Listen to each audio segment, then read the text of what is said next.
Last week, I was getting a haircut. Just a regular Tuesday afternoon. Nothing special. And my barber, cool guy, mid-40s, been cutting hair for over 20 years. We're talking about life. You know how barbershop conversations go. And he says something that honestly stuck with me for days. He goes, "Blake, my pops retired back in '98 with about 400 grand saved up. Bought a nice little house in the suburbs, took my mom to Italy twice, had a boat, never stressed about a single bill his entire retirement. Me? I've got 3 times what he ever had saved up right now, and I still feel like I'm behind."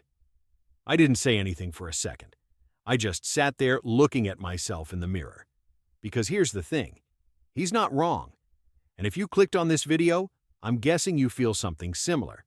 You're doing the right things. You're putting money into your 401k, maybe a Roth IRA. You're watching videos like this, reading articles, trying to figure this whole thing out. And somewhere in the back of your mind, there's this number sitting there. $1 million. The magic number. The golden finish line that everyone's been telling you about since you were old enough to understand what retirement even means. Your parents said it. Financial advisors said it. Every magazine cover in the '90s screamed it. Save $1 million and you're set. But what if that number is already outdated? What if the goal you've been working toward, the one you've been measuring yourself against for years? What if by the time you actually reach it, it's just not enough? And look, I'm not here to scare you. That's not what this is. I'm here because I think there's a massive disconnect right now between what people believe retirement costs and what it's actually going to cost. And today I want to break the whole thing down with real numbers, real math, real situations. Not opinions, not vibes, facts. Now here's where most people get it twisted. They hear, $1 million won't be enough, and they think, okay, so I just need to save harder. Cut back on eating out, cancel a few subscriptions, grind more, and yeah, saving more is always smart. But this isn't just a savings problem. This is the entire game changed and nobody updated the rulebook problem. The way your parents thought about retirement, the formulas they used, the assumptions they made, none of that applies to you anymore. Not even close. And I'm going to show you exactly why, piece by piece. With numbers, you can check yourself. Real quick though, I have to say this. Nothing in this video is financial advice. I'm not your financial advisor. I'm not telling you to buy anything, sell anything, or move your money anywhere. This is just me sharing a broad, honest view about how this stuff actually works based on data and common sense. We good? All right, my name's Blake, and if you've ever opened your retirement account, looked at the number, and felt this weird pit in your stomach like something doesn't add up, you're in the right place. Honestly, if this kind of real, no fluff, no BS breakdown is what you're into, hit subscribe right now. Because this channel is where we actually talk about money the way it works in the real world, not the textbook version, not the fairy tale. And what I'm about to show you in the next few minutes might genuinely change how you think about your future. You're going to want to stick around for all of it. All right, let's get into it. So first, where did this whole $1 million thing even come from? Like, why $1 million? Why not 800,000? Why not 1.5? It's because somewhere back in the '80s and '90s, $1 million became this cultural symbol. Magazine covers, talk shows, financial gurus, they all landed on the same magic number. Save $1 million, retire happy. And back then, honestly, it was true. $1 million in 1990 made you rich. Not comfortable, rich. You could live well for decades without thinking twice. But here's what happened. The number got frozen in time, and the world kept moving. Let's do some math, because this is where it gets uncomfortable. There's this popular concept called the 4% rule. The idea is simple. You retire with your savings, and you pull out 4% per year to live on. So $1 million times 4% gives you $40,000 a year. $40,000 a year. Let that number sit in your brain for a second. The median household income in America right now is around $59,000. So after 30, maybe 40 years of working, saving, sacrificing vacations, driving the older car, saying no to things you wanted, you're going to retire and live on less than what an average American household earns right now. And that's today. By 2035, with inflation compounding year after year, that $40,000 is going to feel more like $28,000, maybe $30,000 in today's purchasing power. You know what that is? That's roughly what an entry-level retail manager makes. You spent your entire career building toward retirement, and you arrive there earning what someone makes in their first management job. That's the reality of $1 million in 2035. Think about it this way. Saving $1 million for retirement in 2035 is like training your whole life for the Olympics, doing everything right, eating clean, waking up early, pushing through pain, and then showing up to compete with equipment from 1995. You put in the work, but the game evolved without you. Now let me talk about the thing that makes all of this worse, and I call it the silent killer: inflation. It doesn't show up with a warning. It doesn't hit you all at once. It's slow, it's gradual, almost invisible. And that's exactly what makes it so dangerous, because by the time you notice it, the damage is already done. Here are some numbers that are going to bother you. In the year 2000, the average home in America cost about $119,000. Right now, we're north of $420,000. A gallon of gas was $1.50. Now you're doing the happy dance if you find it under $3.50. Your monthly grocery bill for two people has basically doubled in under a decade. Everything has gotten more expensive. Everything. Now, historically, inflation in the U.S. averages around 3 to 3.5% per year. But we all lived through 2021, 2022, 2023. We saw it spike to 6, 7, 8, 9%. Even if we go back to normal levels at just 3% per year, over 10 years, you lose about 26% of your purchasing power. At 4%, you lose roughly a third. So, your $1 million sitting there in 2025? By 2035, without any growth, it's going to buy you what about 720 to 750,000 buys today. That's $250,000 in purchasing power just gone, evaporated, and you didn't spend a dime of it. Inflation is like a slow leak in your tire. You don't notice it Monday. You don't feel it Tuesday. Wednesday is fine. But by Friday morning, you walk out to your car and you're completely flat. And you're standing there in your driveway going, "When did this happen?" It was happening the whole time. You just weren't watching. Now let's talk about the thing that truly terrifies me when it comes to retirement in America: healthcare. This is the retirement killer that almost nobody plans for properly, and it's honestly the most brutal one. Fidelity puts out this annual number called the Retiree Healthcare Cost Estimate. And for a couple retiring at age 65, you're looking at over $315,000 needed just for healthcare costs throughout retirement, just for medical stuff. That's almost a third of your entire $1 million gone before you've paid for a single meal, a single electric bill, a single tank of gas, a single anything.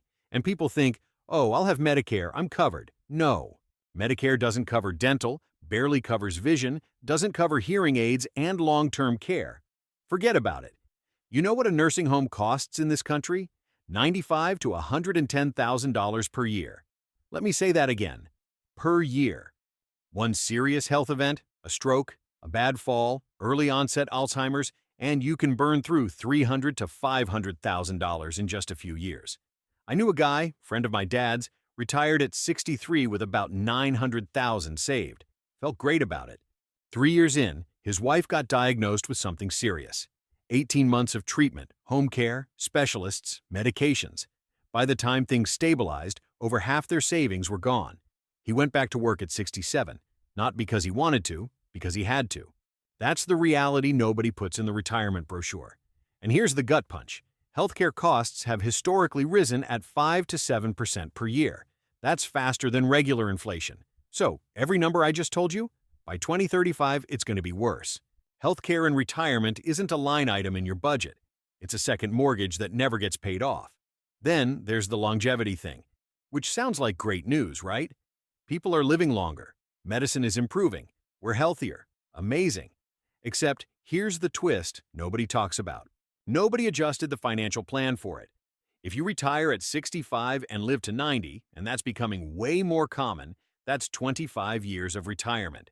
$1 million divided by 25 years is 40 grand a year, before taxes, before inflation eats at it every single year, before any emergency, before any of the fun stuff you actually wanted to do. And studies show that 47% of Americans are more afraid of running out of money in retirement than they are of dying. Read that again. People are literally more scared of being broke than being dead. That tells you everything. And Social Security? The thing people assume will save them? The trust fund is projected to hit serious trouble right around 2033 to 2035. If nothing changes in Congress, benefits could get slashed by 20 to 25%. And even now, the average check is about $1,900 a month. That's $22,800 a year. Even without any cuts, that's not enough to live on alone. It's a supplement. It was always designed to be a supplement, but too many people are treating it like the whole plan. Planning retirement around $1 million in 2035 is like packing for a 2-week trip and finding out you're actually staying for 2 months.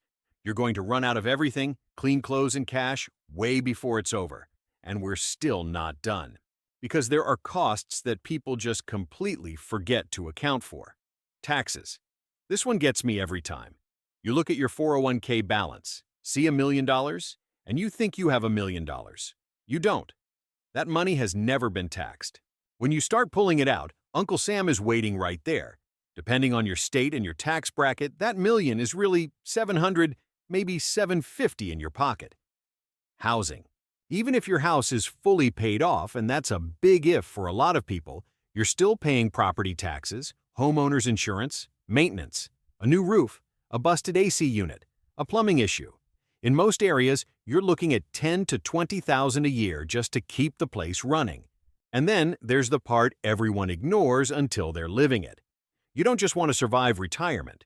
You want to actually live. You want to travel. You want to eat at nice restaurants without doing math in your head. You want hobbies. You want to spoil your grandkids a little. That costs money. Real money. And studies actually show retirees spend more in the first 5 to 10 years doing all the stuff they postponed, then healthcare costs ramp up later. It's a U-shape of spending that catches people completely off guard. So after all that, if $1 million isn't the number anymore, what is? It depends on where you live, how you live, and what you want your retirement to actually feel like. But here's the general picture. Most experts are now pointing to $2 to $3 million as the new baseline for a comfortable retirement.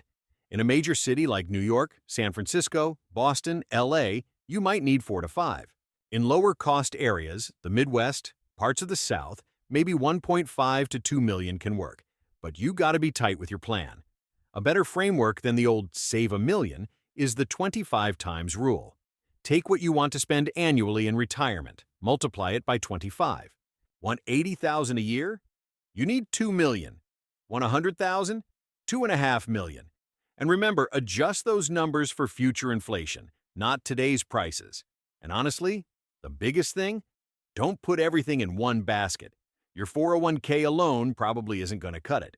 Build multiple streams, dividend-paying investments, rental real estate, maybe a side business you can run into your 60s and beyond.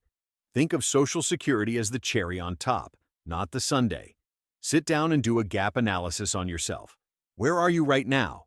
Where do you actually need to be? How many years do you have left? Most people never do this math, and that's exactly why they end up blindsided. Now here's where I refuse to let this video end on a dark note. Because if you're watching this and you're in your 20s or 30s, maybe even early 40s, you have something that no amount of money in the world can buy. Time. Compound interest is genuinely the closest thing to magic that exists in finance. Watch this. If you invest $500 a month at an average return of 8% for 30 years, you end up with about $745,000. Make that $1,000 a month, $1.5 million, $1,500 a month, $2.2 million. The gap between retiring comfortable and retiring scared could literally be an extra $500 a month, starting now. That's not about eating rice and beans for 30 years. It's not about never going on vacation. It's about being intentional with your money today so you're not a prisoner of it later. The real shift isn't save more. The real shift is I refuse to be financially stuck at 65 because I wasn't paying attention at 32. Look, $1 million is still a lot of money. I'm never going to stand here and pretend it's not. But a lot and enough are two completely different words. And by 2035, the distance between those two words is going to be wider than most people can even imagine right now. The question was never whether you can save. It's whether you'll save enough before the rules change again. And honestly, they're already changing. They changed while you were watching this video. So run your numbers. Be brutally honest with yourself. And please, Stop chasing a finish line that moved a decade ago. I'll see you in the next one.